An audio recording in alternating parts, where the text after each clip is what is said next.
Roman Reigns समेत इन 5 wrestlers को जाना चाहिए ऑल एलीट रेसलिंग के अंदर। नमस्कार दोस्तों, मेरा नाम है गौरव एंड आप देख रहे हैं डब्ल्यूडब्ल्यूई हिंदी गॉसिप्स। WHG।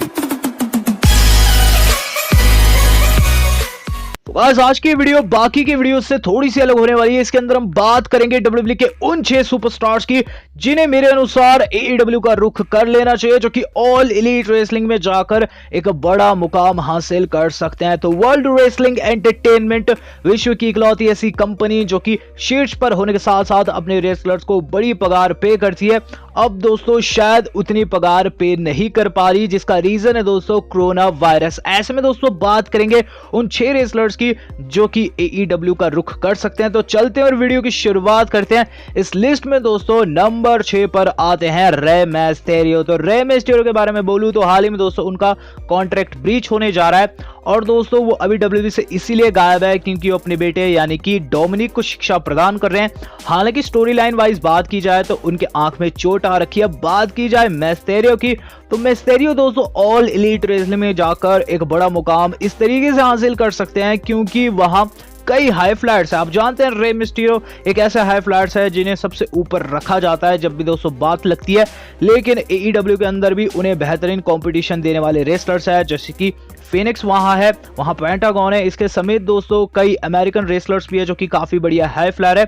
इसके अलावा दोस्तों जो रे मिस्टेरियो है वो अपनी एक मैक्सिकन गैंग वहां स्थापित कर सकते हैं जो कि लटीनो करके हो सकती है और रे मिस्टेरियो को दोस्तों एक बढ़िया प्लेटफॉर्म AEW दे सकता है। तो इसलिए दोस्तों रे मिस्टेरियो को करना चाहिए AEW का रुख। हम चलते इस लिस्ट में थोड़े से आगे और थोड़े से आगे आते हैं दोस्तों जेफ हार्डी। तो आज की स्मैकडाउन अगर आपने देखी होगी तो आप जान चुके होंगे जेफ हार्डी को कैसे कैसे सेगमेंट्स मिल रहे हैं। उन्हें दोस्तों आज मूत्र सेगमेंट दिया गया जिसके अंदर उन्होंने एक डॉक्टर के सामने पेशाब किया और उसके बाद शेमस के ऊपर उन्हें फेंक दिया। अब बात की जाए जेफ हार्डी की तो गाइस ना ही वो घर के ना ही वो घाट के हैं माना दोस्तों, ना ही वो मेन इवेंट पिक्चर में, ना ही वो किसी मिड कार्ड टाइटल के पीछे भाग रहे हैं। जेफ हार्डी दोस्तों सिंपली एक ऐसे व्यक्ति बन चुके हैं जिन्हें हम अब नहीं गिनते मेन इवेंटर्स में और इसके पीछे का रीजन यही है कि उनके जो भाई है वो भी WWE को छोड़ चुके हैं, यानी कि मैट हार्डी AEW को ज्वाइन कर चुके हैं और जेफ हार्डी का पास्ट रहा है नशे से जुड़ा हुआ।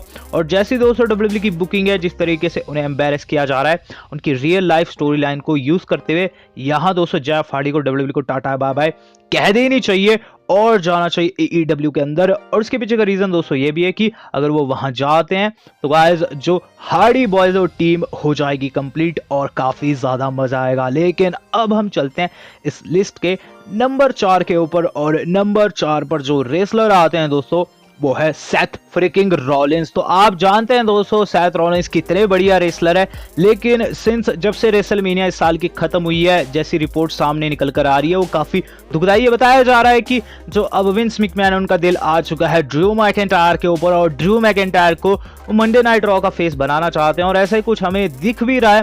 आप देखते भी होंगे रॉ के अंदर दोस्तों सेथ रॉलिंस जो है वो अब ऐसे रेसलर बन चुके हैं जो कि सिर्फ और सिर्फ अपने स्टेबल को बड़ा बनाने में लगे हुए हैं। मसीहा गैंग, मसीहा गिमिक उन्हें दिया गया है और जो कि दोस्तों इतना इम्पैक्टफुल नहीं है।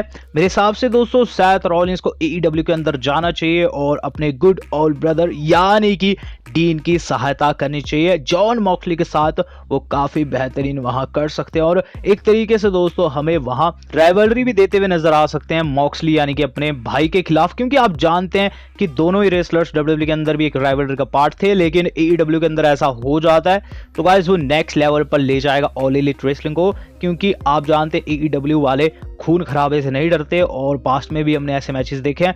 तो सेथ को दोस्तों AEW में जाकर बहुत फायदा पहुंचेगा और इसलिए उन्हें जाना भी चाहिए। हम चलते हैं इस लिस्ट के नंबर 3 के ऊपर। नंबर 3 पर जो रेसलर आते हैं दोस्तों वो कोई और नहीं, वो है सिजारो। तो सिजारो एक ऐसे रेसलर है जिनकी बात जब भी लगती है दोस्तों मेरा दिल बैठ सा जाता है, क्योंकि सिजारो दोस्तों इतने अंडररेटेड है कि आप मुझसे पूछे ही ना। सिजारो की बाहों में दोस्तों हाथियों का बल है और अभी दोस्तों उनकी पोजीशन को देखा जाए तो उन्हें एज ए असिस्टेंट काम करना पड़ रहा है। शिंसके नागामुरा के चेले वो बने हुए स्मैकडाउन में और अगर वो ऑल एलीट रेसलिंग में जाते हैं तो कोडी उन्हें काफ़ी बेहतरीन तरीके से बुक करेंगे, बेहतरीन अपॉर्चुनिटी उन्हें वहाँ दी जाएगी।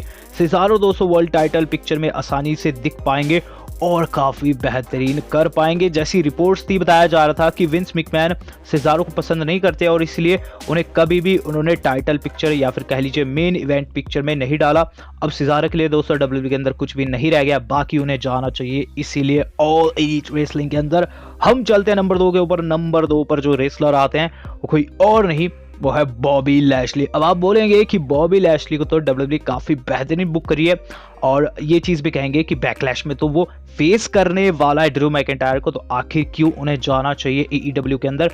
तो गाइस आप जानते हैं कि लैशली के साथ डब्ल्यूडब्ल्यूई ने पास्ट में भी कुछ ऐसा ही किया था, जब उन्हें एक बेहतरीन पुश दिया गया था, बताया जा रहा था ब्रॉक वर्सेस लैशली होगा, लेकिन उसके बाद दोस्तों उन्हें मिड कार्ड में डाल दिया गया। और यहाँ भी कहीं ना कहीं वैसी फीलिंग आ रही है कि पहले उन्हें चढ़ाकर डब्ल्यूडब्ल्यूई गिराने वाली है, और अगर ऐसा होता है तो मेरे हिसाब से लैशली को फिर डब्ल्यूडब्ल्यूई को टाटा बाय बाय कह देनी चाहिए और एईडब्ल्यू का रुख करना चाहिए। एईडब्ल्यू के अंदर कई बड़े रेसलर्स भी है जो कि उन्हें बेहतरीन कंपटीशन दे सकते हैं। लेकिन गाइस अब हम चलते हैं इस लिस्ट के नंबर 1 के ऊपर, और नंबर 1 पर जो रेसलर आते हैं वो कोई और नहीं, वो है बिग डॉग रोमन रेंस। तो रोमन रेंस जो कि कोरोना के चलते, यानी कि कोरोना के भय के चलते अभी डब्ल्यूडब्ल्यूई के अंदर नहीं दिखाई दे रहे हैं, जिन्हें दोस्तों एक छुट्टी प्रदान की गई है।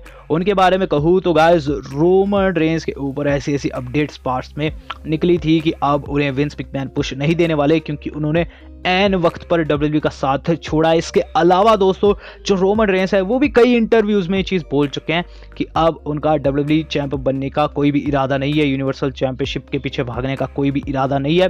बीच में दोस्तों उन्हें अपॉर्चुनिटी भी दी गई थी, लेकिन गाइस उन्होंने खुद उसे हाथ से जाने दिया। अब बात की जाए ऑल एलीट रेसलिंग की, तो इससे पहले क्रिस जेरिको ये चीज बोल चुके हैं कि उसे क्रिएटिव कंट्रोल हम देंगे।